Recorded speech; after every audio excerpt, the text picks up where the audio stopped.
आज हम लोग जानेंगे ऑटो ट्रांसफार्मर।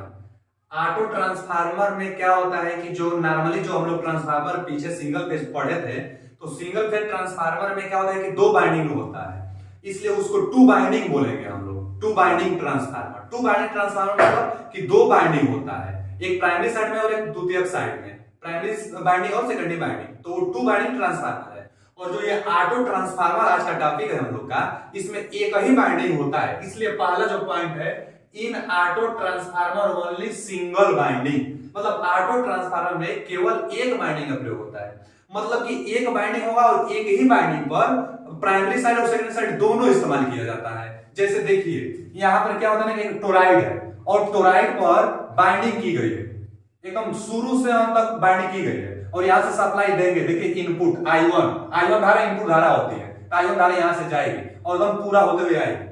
और जो टोराइड होता है ना, इसी पर एक स्लाइड लगी होती है। स्लाइड को हम लोग कहीं भी जहां आवश्यकता हो, जितना टर्न की आवश्यकता हो उतना हम लोग लेकर चले जाते हैं और वहां से आउटपुट और एक यहां से आउटपुट टर्मिनल ले लेते हैं। जैसे इसी पिक्चर को अगर देखा जाए तो इसको बीच से कट कर और इसी को ना और बड़ा कर दिया जाए, इस टोराइड को बड़ा कर दिया जाए। देखिए यहाँ पे जो ये आयन वाला है, देखिए यहाँ पर है, और ये जो है ना टोराइड, इसी को हम लंबा कर दिए, यहाँ पर लंबा कर दिए हैं। और क्या हुआ है कि वही जो पूरा ये N1 जो ये पूरा बाइंडिंग है, और जो आउटपुट के लिए जो N2 है उसी को दिखाया गया है कि ये N1 पूरा बाइंडिंग है, और जो ये स्लाइड है ना, जितना आपको आउटपुट जितना वोल्टेज लेना है, तो ये देखिए वहीं से ये अटैच है, तो ये आउटपुट वोल्टेज V2 जो वोल्टेज है आउटपुट के लिए है, ये V2 वोल्टेज यहाँ से N2 टर्न वाला, इतना टर्न को हम N2 माने हैं। देखिए यहाँ पर N2 टर्न, ये पूरा N1 टर्न, देखिए यहाँ पर N1 लिखे हैं, तो पूरा N1 ये N2, तो इतना जो टर्न होगा ना, पूरा N1 में से N2 घटा देंगे तो जो बचेगा वही N1 माइनस N2 टर्न होगा।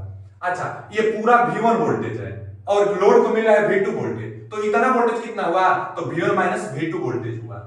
अच्छा, जो लोड के पास धारा जा रहा है यह I2 धारा है, जो सप्लाई आ रहा है वो I1 धारा है। ये V2 माइनस V1 इतना है और N1 माइनस N2 इतना का है, और ये V2 I2 माइनस I1 धारा और I1 धारा ऊपर से, तो ये दोनों I1 और I2 माइनस I1 दोनों जब ऐड करेंगे तो क्या होगा, केवल I2 बचेगा। देखिए यहां से क्या जा रहा है, I2 माइनस I1, और ऊपर से क्या आ रहा है, ऊपर से ये I1, यहां से जो आएगा I1, ये वाला I1, तो प्लस I1 कट जाएगा, तो बचेगा क्या, I2, तो मतलब I2 धारा इधर आउटपुट में जा रही है, ये और ये एडिशन जो होगा I2 आएगा और I2 धारा आउटपुट पर जा रही है। अच्छा, ये हम अभी बोले हैं कि जो ऑटो ट्रांसफार्मर होती है इसमें केवल एक ही बाइंडिंग होता है, तो जो एक ही है का पूरा एक ही बाइंडिंग है, और इसी पर दोनों होता है, प्राथमिक और द्वितीयक दोनों एक ही बाइंडिंग पर हो जाता है। देखिए इतना जो होगा ना ये प्राइमरी बाइंडिंग हो जाएगा, और ये जो नीचे वाला होगा ना ये सेकेंडरी बाइंडिंग हो जाएगा। और यहां से आप सप्लाई देंगे, यहां से जब आप सप्लाई देंगे तो देखिए ये ज्यादा टर्न है, तो ये जो वोल्टेज है ना, इसका वोल्टेज थोड़ा ज्यादा होगा, और जो आउटपुट जाएगा टर्न की संख्या इतनी है, इसलिए जो आउटपुट पर वोल्टेज होगा ना, वोल्टेज बहुत कम होगा। तो यह जो ट्रांसफार्मर बनाया गया है ना, स्टेप डाउन ट्रांसफार्मर बनाया गया है, मतलब कि auto transformer step up step down दोनों हो सकता है। जो यहाँ पर पिक्चर दिखाया गया है स्टेप डाउन के लिए बनाया गया है। स्टेप डाउन के लिए कैसे, तो टर्न की संख्या ज्यादा है, आउटपुट वोल्टेज कम है। अच्छा, स्टेप अप कैसे बनाया जा सकता है इस वोल्टेज को, ऑटो ट्रांसफार्मर को, तो अपने बनाने का है, चाहेंगे ना आप तो यहां से भी सप्लाई दे सकते हैं, आप सप्लाई यहां से दीजिए, तो यहां से देंगे तो टर्न कम है, तो सप्लाई जो दे रहे हैं इनपुट का वोल्टेज कम, और जो यहां से हम आउटपुट पर दे देंगे, सोर्स को दे देंगे, तो सोर्स के लिए टर्न ज्यादा तो वोल्टेज ज्यादा हो जाएगा। तो स्टेप अप ट्रांसफार्मर, तो स्टेप डाउन स्टेप अप दोनों ट्रांसफार्मर की द्वारा ऑटो ट्रांसफार्मर को बनाया जा सकता है। जो टू बाइंडिंग ट्रांसफार्मर होती है उसमें क्या होता है कि उसकी जो इफिशियंसी होती है उससे कहीं ज्यादा इसमें इफिशियंसी अच्छा मिलता है। क्यों, क्योंकि इसमें जो कॉपर का वायर है ना कुछ बचत हो जाता है। आगे फॉर्मूला है परसेंटेज सेविंग। परसेंटेज सेविंग का मतलब क्या, K गुणे 100%, तो K क्या है, ट्रांसफॉर्मेशन रेशियो है, तो परसेंटेज सेविंग जो ऑटो ट्रांसफार्मर होता है ना इसमें कॉपर की बचत हो जाती है। क्यों, क्योंकि टू बाइंडिंग ट्रांसफार्मर में दो बाइंडिंग होता था तो कॉपर वायर ज्यादा लगता है, और ऑटो ट्रांसफार्मर में एक ही बाइंडिंग होता है तो कुछ कॉपर मटेरियल की बचत हो जाती है। उसी कॉपर मटेरियल की बचत करने के लिए कि कितना परसेंट बचत हुआ, टू बाइंडिंग वाले ट्रांसफार्मर से ऑटो ट्रांसफार्मर बनाएंगे तो कॉपर कितना परसेंट की बचत होगी, तो वही फॉर्मूला है कि K गुणे 100%, परसेंटेज सेविंग बराबर। अच्छा, जो ऑटो ट्रांसफार्मर होता है स्टेप अप स्टेप डाउन भी होता है, इसकी एफिशिएंसी अच्छी होती है। क्यों अच्छी होती है? तो ऑटो ट्रांसफार्मर की एफिशिएंसी अच्छा इसलिए होता है, ज्यादा इसलिए होता है क्योंकि कॉपर वायर जो होता है ना इसमें कम लगता है, और कॉपर वायर कम लगेगा तो लॉसेस भी कम होगी, कॉपर लॉसेस। और कॉपर लॉसेस जो एफिशिएंसी होता है फॉर्मूला, इफिशियंसी वाला फॉर्मूला होता है जो आउटपुट पावर बटा में इनपुट पावर जो होता है, इनपुट पावर प्लस लॉसेस, जो लॉसेस और इनपुट पावर। जो लॉसेस होता है ना इसमें कॉपर लॉसेस आयरन लॉसेस दोनों, तो आयरन लॉसेस तो फिक्स लॉसेस है कोर का, लेकिन जो कॉपर लॉसेस है बाइंडिंग पर निर्भर करता है, और जो बाइंडिंग है इसमें कम होता है ऑटो ट्रांसफार्मर में। तो ऑटो ट्रांसफार्मर में बाइंडिंग कम यानी लॉसेस, कॉपर लॉसेस कम, और कॉपर लॉसेस कम होगा तो हम लोग का जो एफिशिएंसी होगा एफिशिएंसी ज्यादा होगा। तो ऑटो ट्रांसफार्मर की एफिशिएंसी टू बाइंडिंग ट्रांसफार्मर की एफिशिएंसी से अच्छा होता है। इसके बारे में कंस्ट्रक्शन जान रहे हैं हम लोग, इसको हम लोग कहेंगे प्राइमरी साइड, इसको कहेंगे सेकेंडरी साइड। एक ही बाइंडिंग पर प्राइमरी सेकेंडरी दोनों होता है, इसलिए कॉपर की बचत होती है। कुछ इंपोर्टेंट पॉइंट सिर्फ जानेंगे हम लोग, फॉर्मूला सिर्फ नहीं करेंगे क्योंकि टाइम ज्यादा लगेगी। इसलिए पहला जो इंपोर्टेंट पॉइंट है कि इसकी एफिशिएंसी ज्यादा होती है, ये तो है, ये है कॉपर सेविंग होता है, कॉपर मेटेरियल की बचत होती है, ये भी है। अगला पॉइंट, इसमें एक ही बाइंडिंग होता है। In auto transformer only single winding, केवल एक बाइंडिंग होता है। अगला पावर ट्रांसफर बोथ टाइप। जो ऑटो ट्रांसफार्मर होता है ना इसमें पावर दो प्रकार से ट्रांसफर होता है। जो टू बाइंडिंग ट्रांसफार्मर होता था वो प्राइमरी साइड और सेकेंडरी साइड दोनों इलेक्ट्रिकली ज्वाइंट नहीं होता था, कोर के सहायता से फ्लक्स से लिंक होता था वो सिंगल फेज ट्रांसफार्मर, मतलब मैग्नेटिकली ज्वाइंट होता था टू बाइंडिंग वाला ट्रांसफार्मर। लेकिन जो ऑटो ट्रांसफार्मर होता है मैग्नेटिकली और इलेक्ट्रिकली दोनों तरह से ज्वाइंट होता है। देख लीजिए यहाँ पर जो धारा आएगा वही धारा, जो धारा आएगा वही कॉपर का वायर है, बस यहाँ से ले रहे हैं तो थोड़ा सा इधर उधर हो रहा है धारा का मान, लेकिन वही धारा है, मतलब इलेक्ट्रिकली ज्वाइंट है। देखा जाए तो ये कई वायर है तो इलेक्ट्रिकली ज्वाइंट है। अब मैग्नेटिकली तो ज्वाइंट है ही क्योंकि कोर एक ही कोर है, तो मैग्नेटिकली भी ज्वाइंट है। सेम फ्लक्स से दोनों लिंक करते हैं, सेम फ्लक्स दोनों के आएगा, तो मैग्नेटिकली भी लिंक है और इलेक्ट्रिकली भी लिंक है। तो जो इनपुट पावर होगा मैग्नेटिकली और इलेक्ट्रिकली दोनों ट्रांसफर करेगा। तो वही फॉर्मूला है कि जो पावर ट्रांसफर बोथ टाइप, जो ऑटो ट्रांसफार्मर में पावर दोनों प्रकार से ट्रांसफर होता है, तो मैग्नेटिकली ट्रांसफर करेगा पावर को और कॉन्टेक्चुअली भी पावर को ट्रांसफर करेगा। कॉन्टेक्चुअली का मतलब क्या होगा कि इलेक्ट्रिकली, कॉन्टेक्चुअली मतलब इलेक्ट्रिकली पावर को ट्रांसफर करेगा, और इंडक्टिवली मतलब मैग्नेटिकली पावर को ट्रांसफर करेगा। दोनों प्रकार से जुड़ा हुआ है, इसलिए मैग्नेटिकली और इलेक्ट्रिकली दोनों पावर को ट्रांसफर करेगा आउटपुट पर। इनपुट पावर मैग्नेटिकली और इलेक्ट्रिकली दोनों तरह से आउटपुट पर ट्रांसफर होगा।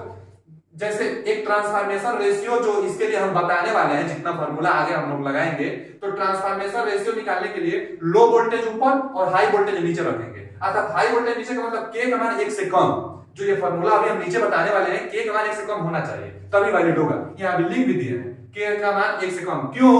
क्योंकि स्टेप डाउन ट्रांसफार्मर है, और स्टेप डाउन ट्रांसफार्मर के लिए जो K होना चाहिए, ट्रांसफॉर्मेशन रेशियो होना चाहिए 1 से कम होना चाहिए। तो ट्रांसफॉर्मेशन रेशियो 1 से कम क्योंकि स्टेप डाउन ट्रांसफार्मर है। फिर आगे मैग्नेटिकली पावर कितना देगा आउटपुट को, तो मैग्नेटिकली पावर ट्रांसफर 1 - K गुणे पावर इनपुट। पावर इनपुट अथवा पावर आउटपुट दोनों बराबर होते हैं। ट्रांसफार्मर में पावर इनपुट और पावर आउटपुट दोनों बराबर होते हैं, तो पावर इनपुट अथवा पावर आउटपुट गुणा में करिए, किसके गुणा में, तो 1 - K। K क्या है? Transformation ratio. ये क्या है? मैग्नेटिकली पावर ट्रांसफर, बहुत बहुत फेमस है ये। तो magnetically power transfer 1 - K power input. उतना ही फेमस ये है इलेक्ट्रिकली पावर ट्रांसफर, कंडक्टिवली मतलब इलेक्ट्रिकली। तो इलेक्ट्रिकली पावर ट्रांसफर के फॉर्मूला K गुणे इनपुट पावर चाहे आउटपुट पावर, तो वहां 1 - K मैग्नेटिकली में, और यहाँ K गुणे इनपुट पावर चाहे आउटपुट पावर, जो इच्छा करें, जो दिया हो क्वेश्चन में उसको हम लोग लिख लेंगे। तो K ट्रांसफॉर्मेशन रेशियो गुणे आउटपुट पावर अथवा इनपुट पावर, और 1 - K मैग्नेटिकली है, ट्रांसफर होगा, तो मैग्नेटिकली और इलेक्ट्रिकली दोनों ट्रांसफर। ये परसेंटेज सेविंग के लिए फॉर्मूला हम बता चुके हैं कि कॉपर वायर की बचत होती है ऑटो ट्रांसफार्मर में, तो कितना बचत होगी, इसके लिए K गुणे 100% के ट्रांसफॉर्मेशन रेशियो है। फिर आगे इसका एप्लीकेशन कहाँ-कहाँ है, कहाँ-कहाँ प्रयोग होगा, इसका क्या है ना, कुछ डिसएडवांटेज भी है।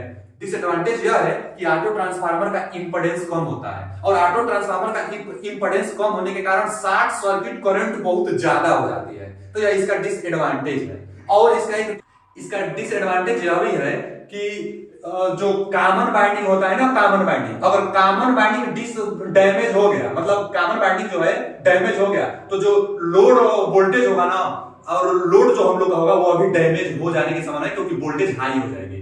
तो जो कॉमन बाइंडिंग है, कॉमन बाइंडिंग डैमेज हुआ तो जो लोड है वो भी डैमेज हो सकती है। तो दो डिसएडवांटेज था। क्या क्या था डिसएडवांटेज? तो पहला ये था कि कॉमन बाइंडिंग डैमेज होने से लोड जो हम लोग का है वो अभी डैमेज हो सकता है, और दूसरा यह था कि इंपेडेंस कम होता है, इसलिए शॉर्ट सर्किट करंट ज्यादा हो जाती है। अब इसका एप्लीकेशन देख लेते हैं। तो पहला एप्लीकेशन फॉर वेरिएबल वोल्टेज, मतलब वेरिएबल वोल्टेज के रूप में, देखिए ना यहाँ से वेरिएबल वोल्टेज के रूप में आउटपुट आपको प्राप्त हो जाएगा। ये टर्म की संख्या बस ऊपर नीचे करना है। स्लाइड लगा है, स्लाइड जितना इच्छा करे उतना, जहां इच्छा करे तहां ले जाइए, टर्म की संख्या बढ़ाइए, वोल्टेज बढ़ता जाएगा। तो वेरिएबल वोल्टेज के रूप में ऑटो ट्रांसफार्मर का प्रयोग किया जाता है। तो पहला है कि वेरिएबल वोल्टेज के रूप में ऑटो ट्रांसफार्मर का। दूसरा एप्लीकेशन है three phase induction motor starter. Three phase induction motor का जो स्टार्टर होता है ऑटो ट्रांसफार्मर के जरिए स्टार्ट की जाती है, तो इसलिए three phase induction motor starter के रूप में इसका प्रयोग किया जाएगा ऑटो ट्रांसफार्मर का। जो अगला है बूस्टर, बूस्टर के रूप में ऑटो ट्रांसफार्मर का प्रयोग किया जाता है। बूस्टर क्या होता है कि जो ट्रांसमिशन लाइन होती है ना, उसमें वोल्टेज ड्रॉप कमी हो जाती है, बहुत ज्यादा दूरी पर भेजना होता है, तो बूस्टर बीच बीच में लगा दिया जाता है। बूस्टर लगाने से क्या हुआ कि जो वोल्टेज ड्रॉप हो रहे हैं ट्रांसमिशन लाइन में, उसको सुधारी जा सकती है। तो बूस्टर के रूप में जो हम लोग सप्लाई देने के लिए जिस ट्रांसफार्मर का प्रयोग करेंगे, तो ऑटो ट्रांसफार्मर का प्रयोग करेंगे।